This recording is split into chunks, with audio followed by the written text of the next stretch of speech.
Okay, good afternoon.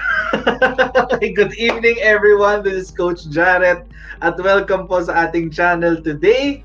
Monday, August 17. Happy Monday po sa ating lahat. Sa mga mag-uumpisa pa lang po ng inyong araw. Good morning sa inyo po, no? Sa mga nasa gitna na inyong trabaho, good afternoon. At sa ating mga nasa Pilipinas, good evening po sa ating lahat. Welcome po sa aking channel, no? This is Coach Jarrett. At today po is Monday, August 17, 2020. Ang ating pong topic ngayon, anti-Duterte propaganda sa kaso ni Kian, 3 taong necropolitics. Okay. Ano po yung necropolitics? Ibig sabihin, yung gumagamit ng mga yumao, no, para sa politika nila, tulad ng mamaya bibigyan ko kayo ng example, no? Pero before we go there, mga kaibigan, no, kung di niyo pa po nagagawa, please click like sa baba po, no? Please click like sa baba. Also please click subscribe kung di niyo pa po nagagawa at the same time. Also, mas maganda rin po kung ma-share po natin yung ating pong link ng video today para po maraming po maka-join sa ating kwentuhan tonight. So ulitin ko po, mga kaibigan, ang ating pong topic for today. Anti-Duterte propaganda sa kaso ni Kian, 3 taong necropolitics. Okay? So yan po ang ating topic for today. Ano po ang naging dahilan dyan, mga kaibigan? Okay? Nangyari po kasi dyan, mga kaibigan, kahapon, apparently, is the 3rd year, okay? Pangatlong taon ng pagkamatay ni Kian, no? Ni Kian, Kian de los Santos, no? Kung di niyo pa po naalala, siya po ay naging biktima ng EJK daw, EJK. Yun ang sinasabi ng mga dilawan. At ito rong EJK na to isang polisiya na inilagay ni Presidente Duterte. Okay, tungkol diyan. Kaya yun po ang pag-uusapan natin today. Pero before we move forward po sa ating talkies, okay? Tingnan po muna natin, balik po tayo sa ating COVID-19 tracker. Ayan, ng DOH. Okay, ngayon po ay, thank God, mababa na ng unti-unti yung transmission ng yung curve natin. So sana magstay na yan sa ganyan. Ayan, nag-refresh tuloy. Sana magstay na yan sa mababa, no? Para hindi naman tayo nahihirapan na. Ayan, so currently 29.8 okay, active cases. Ang bumaba, ang laki ng binaba. Tapos marami tayong recoveries, to 112,759 recoveries. Okay, tapos ang ating number of deaths nasa 2,681. May bumati ko sa niya kagabi, no, sabi, ang weird daw na merong scheduled what do you call this? Scheduled recoveries, no? Sabi, bakit daw ganun? Anong ibig sabihin? Parang o dapat sa August 16, dapat galing na tayong lahat, so parang gano'n yung sabi. Ang ibig sabihin po niyan, mga kaibigan, scheduled recoveries, ang ibig sabihin po niyan ay yun po yung expected na panahon kung saan itong mga grupo ng tao na to ay gagaling. Kumbaga, estimate po yun, kaya po siya scheduled. Estimate lang po yun, hindi po yun pinag-usapan na tipong August 16, gagaling tayo lahat, Hindi po yun. Pero syempre, marami tayong mga sarcastic na tao dyan, no? Mga dilawang sarcastic. Yun ang papanindigan nila. Pero sa ating pong topic for today, no? Nakita ko po kahapon itong post na ito kahapon. Binura ko po yung picture dito dahil medyo graphic. Hindi po maganda yung picture at baka tayo ni YouTube. Mahirap na, no? Maputo lang ating broadcast. Pero ang sabi, ito daw yung sinabi ni Kian de los Santos bago siya pumanaw. Tama na po, may exam pa po ako bukas.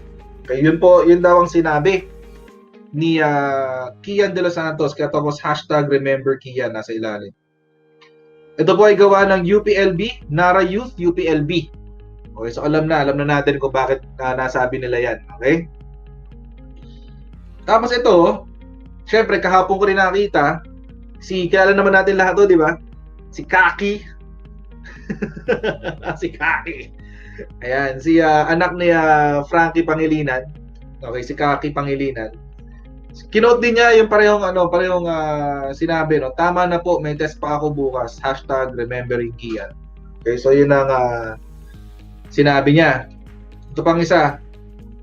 Hashtag remember Kian. Siyempre, ang paborito nating mangipin, si Chel Joke, no? Okay, ito sabi niya, hindi lang siya numero sa libo-libong tinukhang. Inosenteng bata siya na may mga pangarap at pamilya at walang kahit anong sapat na dahilan para kunin ang buhay niya. Marami pang tulad niya na naghihintay ng katarungan, kaya patuloy tayong maningil ng pananagutan. Yan ang sinabi ni Chel Joke, no? At shinare din niya yung video ng PCIJ. Okay? So yan yung kanyang shinare kahapon. Apparently, third year na pala kahapon nung kanyang pagkamatay, no? Ito yung pinaka-favorite ko sa lahat. Itong kay Laila De Lima. Okay? As we remember, Kian, we remember how we need to stand up and protect human rights, democracy, and morality in our society. Yang hiya naman ako sa morality na sinabi mo dito. De Lima, di ba? Parang hello, galaw-galaw. Okay. Ito yung medyo, kaya ako nakapag-decide na ito yung topic ko today. Kasi nabasa ko tong parte na to. Sabi, huwag nating kalimutan ang karumal-dumal na krimen ni Duterte. So si PRRD daw may kasalanan. Yun ang sinasabi ng kampo nila. At ang paghahanap ng katarungan para sa mga biktima at kanilang pamilya. Sa paglimbot, magpapatuloy ang siklo ng kasinungalingan at pag-aabuso sa ating karapatan, sa pagwawalang kibo, mauulit at mauulit lang ang pagpaslang sa mga batang gaya ni Kian. As if na pinagkaitang mabuhay at tuparin ang kanilang mga pangarap. Stop the killings, justice for the victims of EJK and their family, Senator Laila M. De Lima. Dito ako nagulat dito sa sinabi niyang karumal-dumal na krimen ni Duterte. Parang si parang si PRRD ang bumanat, di ba? Parang hello. So yun. So yan yung ito yung pag-uusapan natin today, no. May babasahin lang ako dito mga comments. So yan yung mga comments ngayon natin. Bubukan tayo dun sa ano ba talagang totoong nangyari. So ito yung totoong nangyari, mga kaibigan. Ito yung timeline, okay, nung kaso mismo. Timeline lang po ito, mga kaibigan, ha. Wala po dito mga detalye. So nung August 16, 2017, nangyari po yung krimen. Okay? Na siya po ay nabaril, si Kian de los Santos ay nabaril during an Oplan Galugad operation in Caloocan City on the night of August 16, 2017. Police claimed, claim lang po ito, mga kaibigan, that Kian shot them, forcing them to fire back. Recovered from Kian were a caliber 45 gun and 2 sachets of suspected shabu. Okay. August 16 po yan. August 18, may lumabas na CCTV footage na pinapasinungalingan yung sinabi ng kapulisan natin. Okay? So, ito yung sinabi. Okay, may nakitang CCTV footage. Okay? Tapos, nagsalita na si PRRD. August 21, the incident must be investigated. Okay, so, balikan po natin August 16, 17, 18, 19, 20, 21. 5 days. 5 days after mangyari yung krimen, ipinag-utos ni PRRD na imbestigahan na itong nangyari kay Kian de los Santos. Babalikan ko yung sinabi ni De Lima. Si Duterte daw may kasalanan. Pero kung si Duterte ang may kasalanan, bakit siya yung nagpapa-imbestiga? Hindi ho ba parang inilalagay niya yung sarili niya sa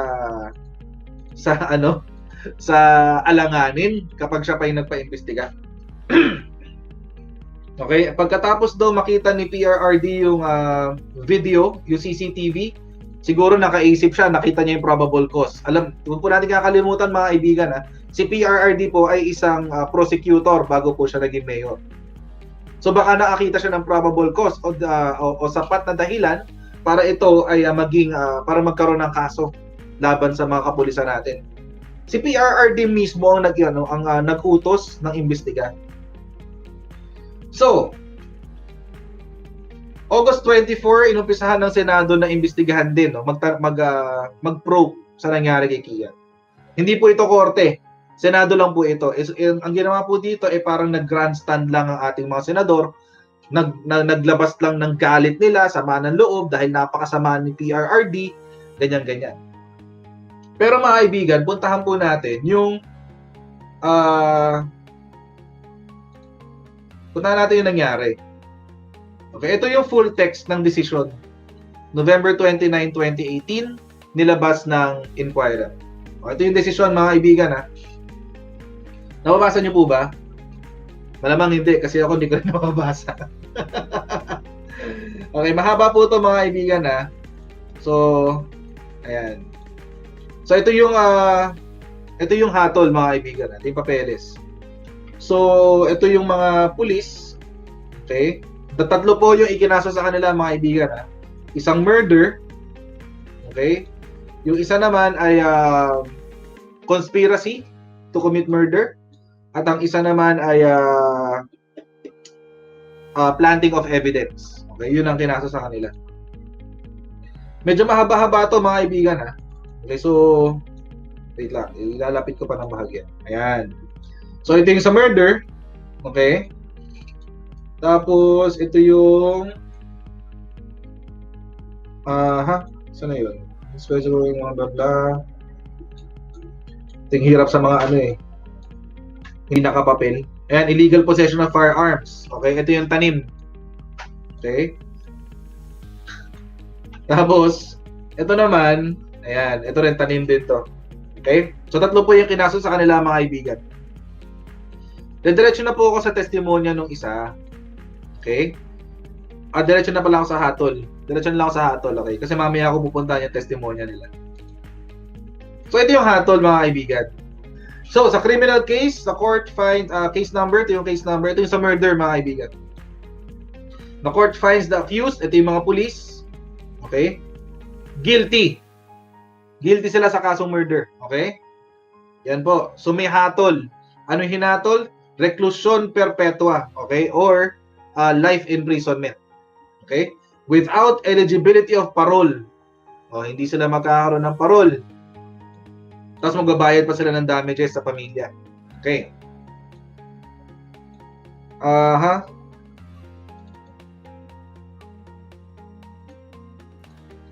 Sa pangalawang kaso, yung what do you call this?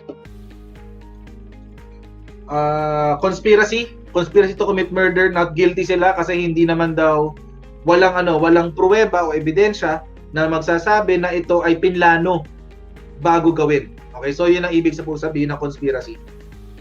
Okay, pangatlo, not guilty rin dun sa pagtatanim o planting of evidence kasi wala ring ebidensya no na nagtanim ng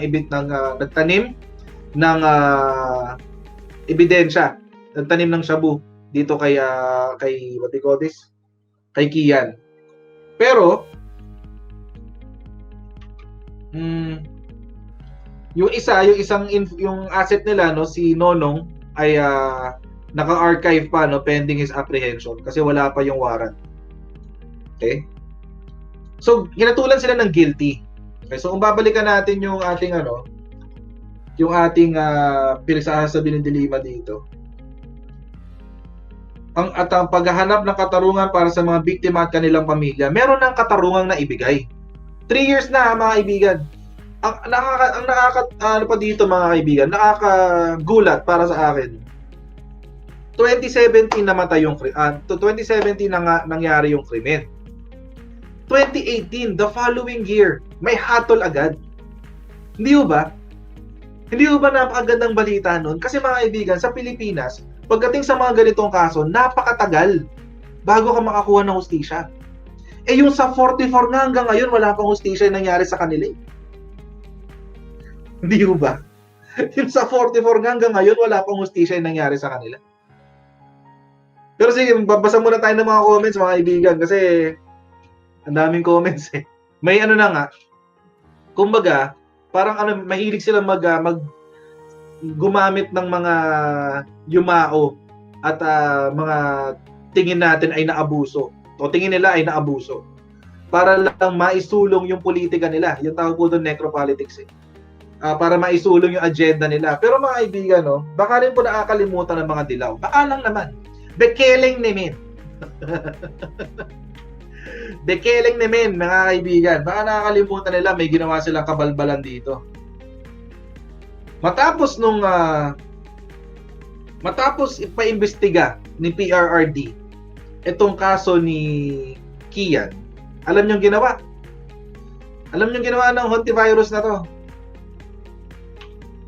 Kinuha niya yung mga witness. Dinampot niya bigla yung mga witness. Hindi natin alam kung anong ginawa niya. Okay? Ito sabi. Balita ng Manila Times. August 21. Naalala niyo mga kaibigan, August 21, nag-utos si Presidente Duterte na imbestigahan ang pagkamatay ni Kian de los Santos. Same day! Pinadampot ni Ontiveros. Okay? Senator Rizzo Ontiveros has taken custody of witnesses to the killing of 17-year-old Kian Lloyd de los Santos after receiving information on supposed, hindi pa nga siguradong meron eh. Supposed lang. Supposed threats to their safety.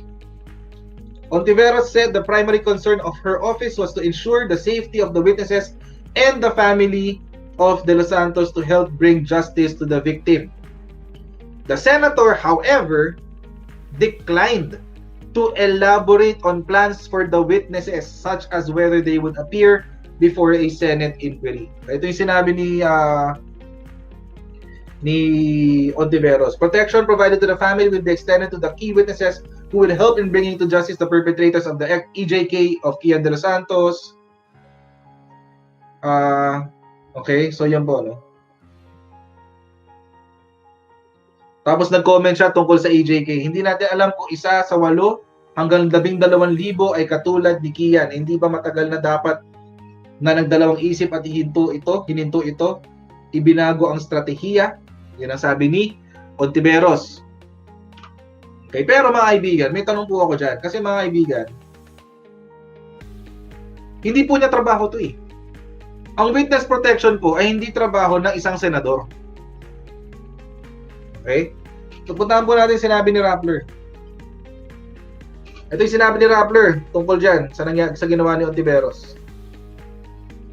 Ontiveros said she took in 3 witnesses, 2 of whom are minor de edad, mga kaibigan. After their families and De Los Santos family requested for protection following threats they received. Tingnan niyo mga kaibigan, magkaiba yung balita. Dito kay Manila Times, tingnan niyo ha.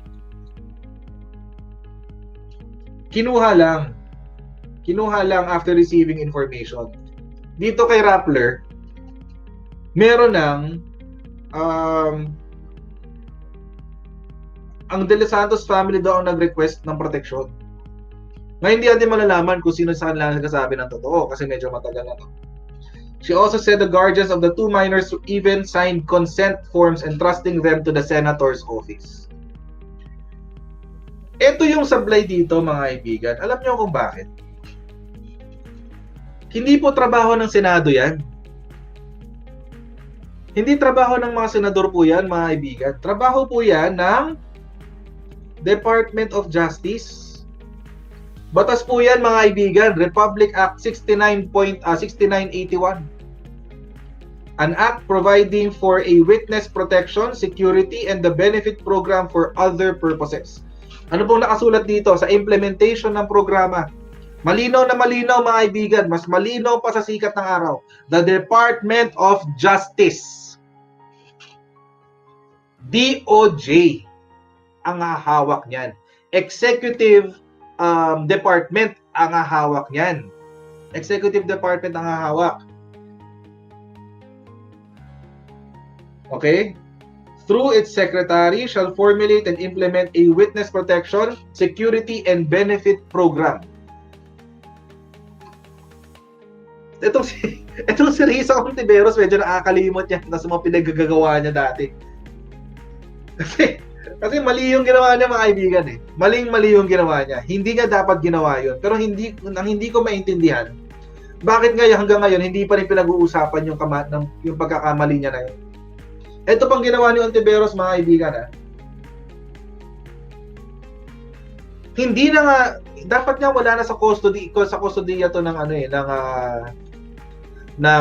what do you call this? Ng Senado. Ayaw pa niya ipakausap sa PAO at sa DOJ. Bakit? At itong sinabi ni itong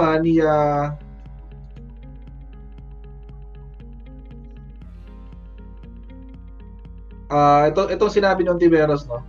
Ay, ito pala yung sinabi ng PAO kay Ontiveros. Dahil ayaw ibigay sa kanila yung 3 witnesses. Ito yung sinabi. Kami ang ni-request na tumulong sa investigasyon. May anti-torture law. May power ang PAO with CHR, NBI, DOJ, PNP. Bakit ayaw niya ipagtiwala sa amin? Di ba kami katiwa-tiwala? Wala na kaming kailangan patunayan sa kanya. Sabi ni PAO Chief Persida Acosta. Mali na nga yung ginawa niya. Illegal na nga yung ginawa niya. Ayaw pa niya ibigay sa totoong merong responsibilidad dapat para dito. Bakit daw? Kasi hindi raw pagkakatiwalaan ang DOJ at ang PAO na protektahan ng witness. Ito ang sabi, ang kapal ng mukha nito ni Ontiveros eh. Nakakasulasok naman ang testamento ng DOJ na blown out of proportion ng kaso ni Kian. Lalo na at gusto nilang isailalim ang mga testigo sa kanilang witness protection program. Paano nila po protektahan ang mga testigo kung sila mismo ay hindi naniniwala sa kaso? Yun ang sinabi ni Risa Ontiveros. Pero Risa Ontiveros, alam ko, tapos na to. Lumipas sa tong issue na to. Pero mga kaibigan, kung haharapin ko siya at mabibring up ulit itong issue na to ni Risa Ontiveros, sasabihin ko sa kanya, wala ka pa rin karapatan dahil nasa Senado ka. Wala kang jurisdiction. Ang jurisdiction ay nasa DOJ. Wala sa'yo, Risa Ontiveros. Wala sa'yo. Okay? Itong kutob ng VACC, mga kaibigan. Okay? VACC sees political manipulation in Kian De Los Santos, Carl Arnaiz cases. Ano pong sinabi dito ng VACC? Klaro na yung dalawa dun sa witness na kinuha ni Ontiveros, no. Klaro na yung dalawa talagang nasulsulan na ni Ontiveros. Kasi yung kanyang abogado pumunta doon. Ang sabi doon ng anak, "Sir, bakit nyo kukunin yung tatay namin?" Ang sabi ng VACC, yung tatay nyo ang kukuha sa inyo. Imagine, ginamit, kumaga, habang nasa kustodiya niya, itong 3 batang to, bine-brainwash niya, for lack of a better term, no, yun lang naiisip ko eh. Yun yung naiisip kong terminology eh. Bine-brainwash ni Senator Ontiveros yung utak nitong mga bata para isipin na ang mga kukuha sa kanila ay hindi dapat pagkatiwalaan at siya lamang ang pagkakatiwalaan dahil siya lang ang may pakialam sa buhay nila. Parang ganun. Okay? Ang nangyayari po rito after hearing all of these things, nagagamit itong kaso ni Kian at ni Carl at ni Reynaldo. Magmura, bakit ganun? Bakit may mga twist of events? I think this is the time to appeal to our politicians, to appeal to our government. Please stop making these 2 cases for your interest. Necropolitics, mga kaibigan. Necropolitics. Kamusta naman? Ontiveros, asan ka na? Risa! Nasaan ka na? Ayan, Volunteers Against Crime and Corruption, yung VACC. So mga kaibigan, nakikita natin dito na malinaw na may agenda talaga ang dilawan dito sa propaganda na to. Umpisa pa lang, pinaplano na nila na gagamitin na itong propaganda na to para sa politika nila. Huwag niyo po kakalimutan mga kaibigan na 2017 po nangyari ito. Ibig sabihin, kasagsagan to, no, wala pang second year, no, ng term ni PRRD. At laking gulat ng partido ng liberal, ng Dilaw, na nakapasok si PRRD, nanalo siya sa eleksyon. At ito ang kanilang attempt, ito ang kanilang effort para tanggalin sa posisyon si PRRD. Yun po ang nangyari sa Team Philippines. Risa.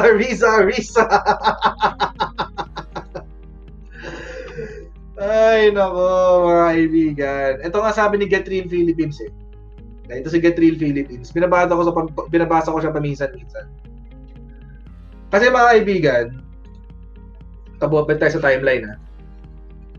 Okay. Balik tayo sa timeline. Okay, nalapasan ko yan ha. Nilibing. Ito, August 28. 8 days. Kailan 17? 10 days after mangyari yung unfortunate event na yan, mga kaibigan. Miniting ni PRRD yung mga magulang nitong ni Kian. Okay? Mga kaibigan, galit na galit dito yung mga dilaw. Hindi lang yung mga politiko pati yung mga pawok sa social media. Pero bago ko puntahan yung mga sinasabi nila, babasa muna ako ng comments niyo. Kasi magaganda yung mga comments niyo eh. Ay nako, balik tayo sa ating topic. So, ito mga kaibigan, papakita ko sa inyo. Ito yung sinabi ni Get Real Philippines. Sabi ni Get Real Philippines, possible violation daw ng batas yung ginawa ni Senator Ontiveros. Not only that, okay? Nung lumabas tong picture na to, mga kaibigan, okay? Yung mga dilawan sa Twitter, okay? Galit na galit. One of them quipped on Twitter, "As a parent, I cannot possibly sit next to persons that ordered, enabled, supported the system that killed my son." Okay, puntahan natin yung comment niyan, mga kaibigan. Nakita ko yan kanina eh. Mga kaibigan, yung comment na yan. Okay, ito yung sinabi. Si Don RB nagsabi, "Is Acosta representing the De Los Santos family or the government? I'm sorry for saying this, but it seems there will be no #justice for Kian." 2017 pa po ito, mga kaibigan. August 28. Ito po si PRRD. Ito si Attorney Persida Acosta. Tapos ito yung mga parents si Kian. Okay, ito po ay in-upload sa Mocha Uson blog. Okay, nung panahon na yan. Ayan, galit na galit yung mga galit na galit yung mga tao, mga pawok sa Twitter. Out of freaking court settlement. May ganun agad.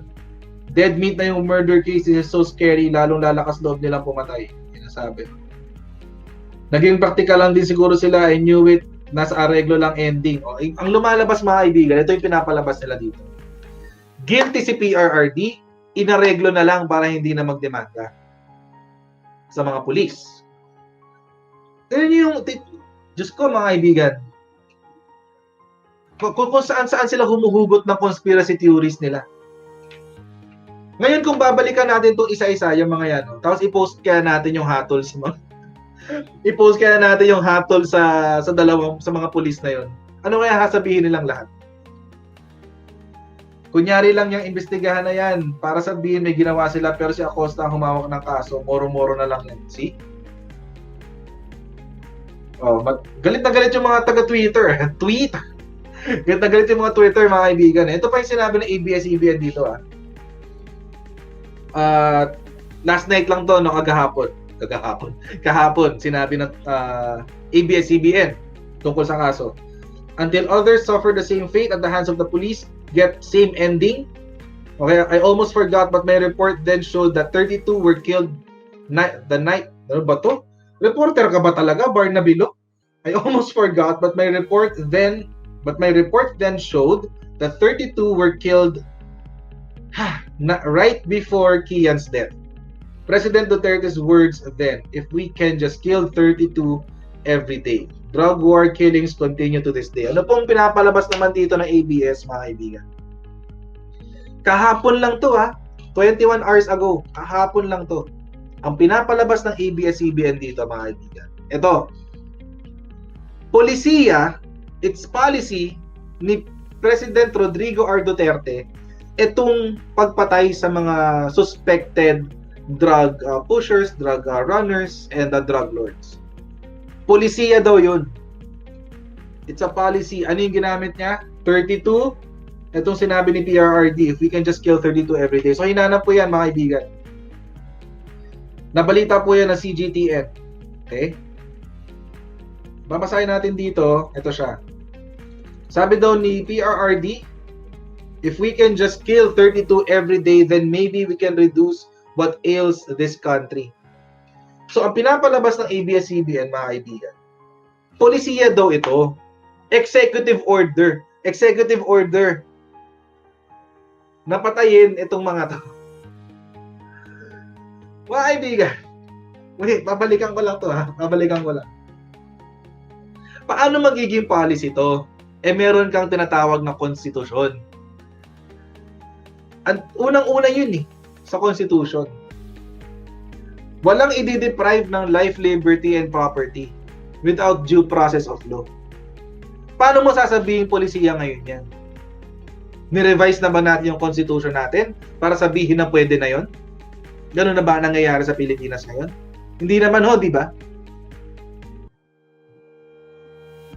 Hindi naman kasi ito tinatawag nating Ang tawag po natin dyan mga kaibigan sa mga ganyang salitaan ay hyperbole. Okay, hyperbole. Okay, ang hyperbole po mga kaibigan ay ito. Hyperbole is a rhetoric trope by means of which statements are made that are obviously exaggerated and thus untrue or unwarranted. Ibig sabihin, sinadyang maging exage at hindi mo dapat sineseryoso. Ang problema kasi dito sa mga dilawan na lalo sa mga media, sa mga senador, mga kaibigan, ang dali-dali nilang hindi ko alam kung dahil ba ito strategiya nila para siraan si PRRD na gagamitin niya yung mga sinabi niya laban sa kanya. Strategiya ba yun? O natural lang talagang tanga itong mga to? Kasi mga kaibigan, obvious naman, it's a hyperbolic statement. Eksaherada talaga yun. Sinadya yun. Hindi naman ipag-uutos ni PRRD to. Palagay nyo ba ipag-uutos niya ng seryoso? Kasi mga kaibigan, the only way na magiging legal to, yung killing 32 every day, is kung magkakaroon tayo ng death penalty. Kailan lang ba naisulong ang death penalty? Ngayon pa lang naman pag nag-uusapan ulit, di ba? So ito yung problema sa dilawang grupo mga kaibigan. Lagi nilang binabalikan yan. Kinumpirma na yan ni De Lima Ito sinabi ni De Lima, di ba? Krimen daw ito ni Duterte. Dahil ang sinabi niya, kung pwede daw tayong pumatay ng 32 everyday, mababawasan ang drugs sa Pilipinas. Krimen niya yun. Hindi naman polisiya yan. Tulad ng ganito, ito example to Ito yung nakaraang sinabi ni PRRD sa isang niya. Sa isang, what do you call this? Briefing niya. Sa isang briefing, press briefing. Tungkol ito sa mga nagva-violate ng lockdown. Shoot them dead. Dapat mo bang seryosohin yun? ang mga taong seseryoso lang yan mga kaibigan ay yung mga tao na obviously may kakulangan sa pag-iisip. Yun lang ang gagawa niyan mga kaibigan. Mga dilawan, yun lang ang kapag pinapaniwalaan nyo to, itong mga ganito, ulitin ko hyperbolic statement. Ibig sabihin, mga eksageradang salita. Ibig sabihin, dalawa lang yan. Either nananadya kayong siraan si PRRD dahil para sa politika nyo, or naturingan tanga kayo. Tanga talaga kayo. Yun lang yun mga kaibigan. Kung may nanonood ditong dilaw. So, ito pa isa mga kaibigan. Ito, si Inquirer to. Hyperbolic statement sabi ni Salvador Panelo. Yung sinabi ni PRRD na kill bishops. Hyperbole. Kasi mga kaibigan, ganyan po talaga sa politika. Kapag ikaw ay nagsasalita, minsan kailangan magiging para mai-drive mo o maipunto mo yung gusto mong sabihin. Kailangan talaga minsan eksaherada ka. Ginagawa din naman ng mga dilaw to Pakita ko sa inyo kung paano nila ginagawa yan. Ito pa pala bago pumunta doon. Ito, Bagong-bago to, kanina lang. Perpetual isolation daw. Kasi sinabi daw ni Harry Roque na si PRRD daw ay perpetual isolation habang buhay ng hindi maikisama. Yun ang ibig niya sabihin. Yun ang sinabi niya. Okay? Dahil may COVID PCR test na nangyari. Di ba nga si Anyo ay nag-positive sa COVID-19? Kaya ito yung nangyari. Ngayon mga kaibigan, anong sinabi ni Karen Davila? Wait lang ha. Hanapin ko yun ha. Nakita ko na yung kanina eh. Sabi ni Karen Davila, ito. What does this mean? To be in perpetual isolation while in office. Ang tanga mo! Sorry Karen Davila, hindi kita kilala. Pero my goodness naman. Ang tanga naman itong statement na to. Siseryosohin mo talaga yun? Ito? Seryosohin mo to? Perpetual isolation? Sa dami ng sinabi ni Harry Roque, ito yung sineryoso mo, yung perpetual isolation. May katangahan tayo dyan. Karen Davila. Okay? Ginagamit po yan talaga sa politika mga kaibigan. Yung hyperbole o yung pagiging eksagerada. Kaya po ganun din magsalita si PRRD. Ang gagawin ng kabila, gagamitin yun laban sa kanya. Example na isang eksageradang statement. Okay? O hyperbole. Si Kiko Pangilinan, mahilig siya sa ganyan. Pagkatapos pabayaan ang mga LGU na tumayo sa sarili ng paa sa pagharap sa pandemya ng nakaraang 5 buwan, sasabihin ngayon na kailangan ng Big Brother ang mga LGUs. Pinabayaan ba talaga ang mga LGUs? Sige nga. Hindi ho ba yumaman ng mga barangay captain dito, mga barangay chairman dahil doon sa SAP? Hindi ho ba? Pinabayaan ba talaga? Ang tawag po dyan mga kaibigan, hyperbole. Eksaherada po talaga yun. Eksaheradang salita talaga yun. Sinadya po yun. Okay, ito pa isa. Ang favorite nating si Risa. Ito sabi. Pagkatiwalaan sana natin ang mga LGUs, ang mga mayor ang mas may alam na at matagal nang umaaksyon sa ground. Dapat gawin na lang mismo ng IATF ang mandato nila, etc. etc. Hindi naman sinabi na hindi pinagkakatiwalaan ng LGUs Kailangan lang natin ng representative kasi hindi bumababa ang kaso ng COVID-19 sa NCR. So kailangan, mas maganda, per region, per city, per LGU, may direktang contact sa IATF. Pampabilis yun ng proseso. Risa Ontiveros, Kiko Pangilinan, pampabilis yun ng proseso. Ay nako, talaga naman. Basa akong comment mga kaibigan. Magpapasagasa daw sa trend si Abnoy, hyper tanga. Exactly. That's another example mga kaibigan. Example yan ng hyperbole o ekseharasyon. Nagpasagasa ba talaga siya sa trend? Iniintay nga natin, di ba, para matapos na to. Para matapos na to. Itong grupo. Ito yung sinabi ng bata. Ito yung totoong sinabi ng bata mga kaibigan. Kung napanood niyo yung CCTV nung nakatalokbong at dinala sa eskinita, pagkatapos siyang dalhin sa eskinita, ito yung huling sinabi na narinig ng mga tao. Wag po, sir. Yun lang. Nakakalungkot mga kaibigan na ginagawa nila to. Nakakalungkot mga kaibigan na yan din nangyari to sa batang to. Sana hindi to nangyari sa batang to. At napakaganda rin ng balita na nagkaroon ng hustisya itong batang to mga kaibigan. Para sa akin, yung 1 taon ay napakabilis na nun para sa Pilipinas. Ano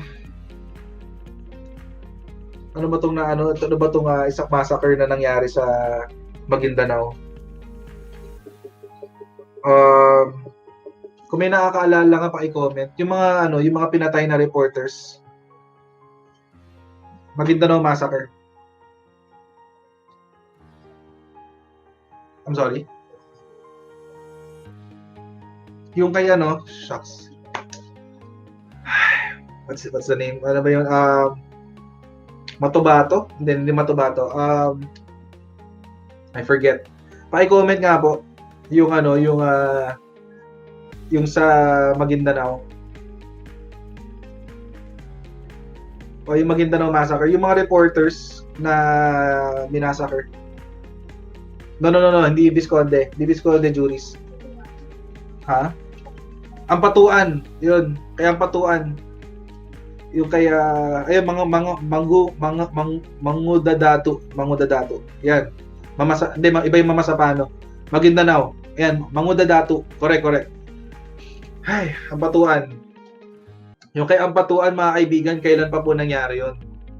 Panahon pa ni Pinoy? GMA yata, if I'm not mistaken. Matagal na yun eh. Sobrang tagal na nun. Kailan lang nagkaroon ng ruling dyan? Last year? 2019? No, bago mag this year? This year lang, mga kaibigan, nagkaroon ng ruling. Diyan sa Ampatuan massacre na yan. Napakatagal ng proseso ng GMA pa yon, sabi ni Janjalani Nicolas, GMA pa. Salamat po sa mga comments. Diba? Ang tagal, 10 years, 10-11 years bago nakuha yung Delima ang DOJ noon. Delima pa pala ang DOJ. Ang tagal na noon. After 10-11 years, ngayon lang nakakuha ng hustisya. Yung mga pamilya, yung mga naiwan. Itong kay Kian, dahil nag-interfere, dahil sinabi ng presidente, ni PRRD, tutukan nyo yan, isolve nyo na yan. 1 year, mga kaibigan, 1 taon, tapos. Tapos, sasabihin ni Delima. Ano nga sabihin ni Delima? Krimen ni PRRD. Naturingan ka pa namang DOJ Secretary dati. December last year pala. Naturingan ka pa naman na DOJ Secretary dati. Isa ka rin palang tanga. Senador ka ngayon, isa ka rin palang tanga. Diba? Kung hindi sumingit si PRRD, mga kaibigan, hindi masosolve na maaga tong kaso. Tapos ang ending, siya pa rin may kasalanan. Yun yung nakakabwisit doon, mga kaibigan. Yun yung nakakabwisit talaga. Yung ginawa mo na yung tama, ginawa na ng presidente yung para sa Pilipinas, yung tama para sa Pilipinas. Sa ending, siya pa rin yung mali. Hindi ho ba? Ngayon, mga kaibigan, dito sa ruling kasi hindi nakasulat kung totoong si Kian ay drug runner. Although ang testimonya dito nung nonong, okay, ito yung nonong o nono, okay, ang testimonya dyan, mga kaibigan, ay siya daw ay drug runner. Yun ang testimonya. Ito si Nono. Okay? She heard Juarez and Pereda asking at Nono for the location of the house of the person who will provide drugs. In response, Nono pointed to the house of Kian and they proceeded there to, and upon arriving, accused Juarez and Pereda, kicked its gate and uttered the words, "Walang gagalaw, walang gagalaw." So, i-testimonya lang po ito ni Nono, okay? Pero wala pang ebidensya na nagsasabi na si Kian ay isang drug runner. Pero let's say, bigyan na natin yung benefit of the doubt. Bigyan na natin yun. Kasi wala ebidensya eh. Let's say hindi nga. Let's say hindi nga drug runner. At ito ay isang extrajudicial killing ng kapulisan natin. Paano naging kasalanan ni PRRD yun? Di ba? Paano yung kasalanan ni PRRD yun? Yun ang hindi ko rin naiintindihan. Kaya mga kaibigan, pag po narinig nyo to, pag in the future, narinig nyo to, ginamit na namang pambalan ng mga dilawan laban sa atin, sa mga loyalista at sa mga DDS. Banggitin nyo po yun. Banggitin niyo po yun, sabihin niyo po sa kanila, kung wala si PRRD, hindi masosolve ang kaso nito ng maaga. Kung wala si PRRD, hindi ito maaasikaso ng maayos. Kung wala si PRRD, hindi mababawi ng DOJ at ng PAO ang mga bata kay Ontiveros. Kung hindi pumasok si PRRD, lalo pang mabibrainwash yung mga bata na kinuha ni Ontiveros. Yun po yung babalik natin sa kanila, mga kaibigan. Babasa po ako ng mga comments, mga kaibigan, ha. Ayan, nag-comment na po sa akin si admin. Live na raw si PRRD. Hindi ko na po patatagalin to, mga kaibigan, ha, kasi kailangan makinig po tayo kay Presidente, no. So mga kaibigan, maraming pong salamat for joining me today. There's 716 na nanonood po sa atin ngayon. Maraming pong salamat sa ating mga kaibigan ng OFW. God bless you. Laban lang po tayo para sa ating mga pamilya, para sa mga Pilipino. Mga kaibigan, panoorin po natin yung live ni PRRD. Right, God bless you. Good morning, good afternoon, and good night. And I will see you in my next YouTube live tomorrow.